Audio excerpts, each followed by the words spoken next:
Hi friends, இப்போ வந்து நம்ம நார்மல் சாதா ப்ளவுஸ்ல வந்து எப்படி சிம்பிளா ஒரு டிசைன் சிம்பிளானா வாங்க பாப்போம். இந்த மாதிரி ஸ்லீவ் நம்ம கட் பண்ணி வச்சிருப்போம். அதுல வந்து இந்த கிராஸா ஸ்கேல் வச்சு கோடு போடணும்னாலும் போட்டுக்கோங்க. ஒரு 1 இன்ச்சுக்கு ஒரு கோடு போட்டு பிடிக்கணும்னா பிடிக்கலாம்.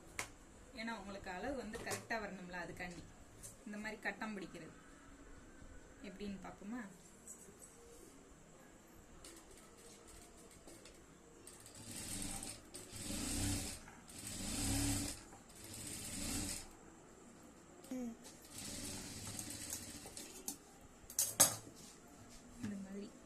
இந்த மாதிரி கிராஸா கட்டம் பிடிச்சுக்கிட்டே வரணும்.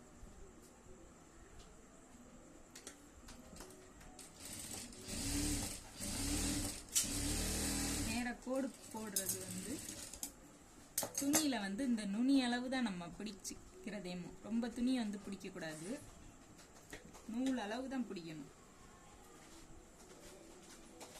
இந்த மாதிரி ஒரு 1 இன்ச்சுக்கு ஒருக்க இந்த கட்டம்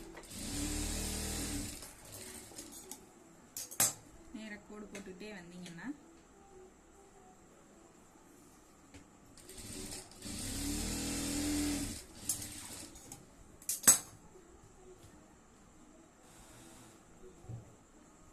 இந்த மாதிரி கேப் ஃபுல்லும் ஃபுல் பண்ணிடுங்க.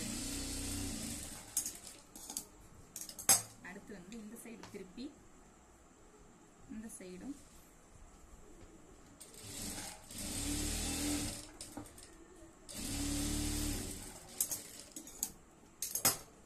அடுத்து வந்து இந்த பக்கம் அப்படியே கிராஸா இந்த பக்கமா பிடிக்கணும்.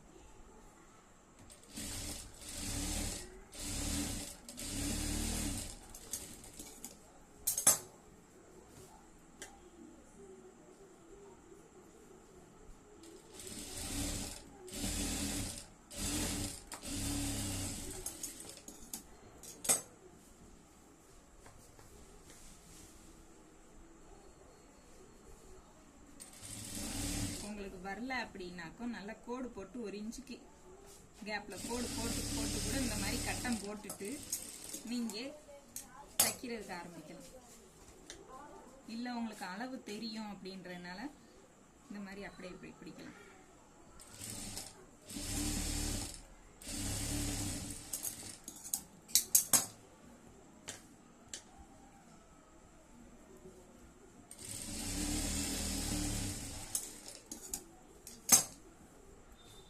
இந்த மாதிரி கேப் இருக்கிறதுல ஃபுல்லுமே ஃபுல் பண்ணிருங்க. அப்பதான் கை நம்ம போடும்போதுல அழகா இருக்கும்.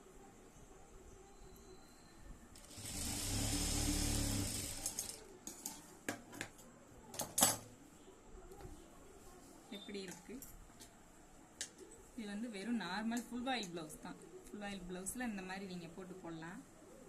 இது வந்து இந்த செக்குடுல வந்து நம்ம இங்கனக்குள்ள பாசி வச்சுக்கலாம். நமக்கு தேவைன்னா கொஞ்சம் எடுப்பா தூக்கி காட்டணும், பிளவுஸ் கை வந்து கொஞ்சம் நல்லா இருக்கணும் அப்படின்னா பாசி வச்சுக்கோங்க. சென்டர்ல வைக்கனாலும் வச்சுக்கலாம், இந்த ஓரத்தில் நார்மல் பிளவுஸ். ஓகே ஃப்ரெண்ட்ஸ், இந்த வீடியோ பிடிச்சிருந்தா லைக் பண்ணுங்க, ஷேர் பண்ணுங்க. பாய்.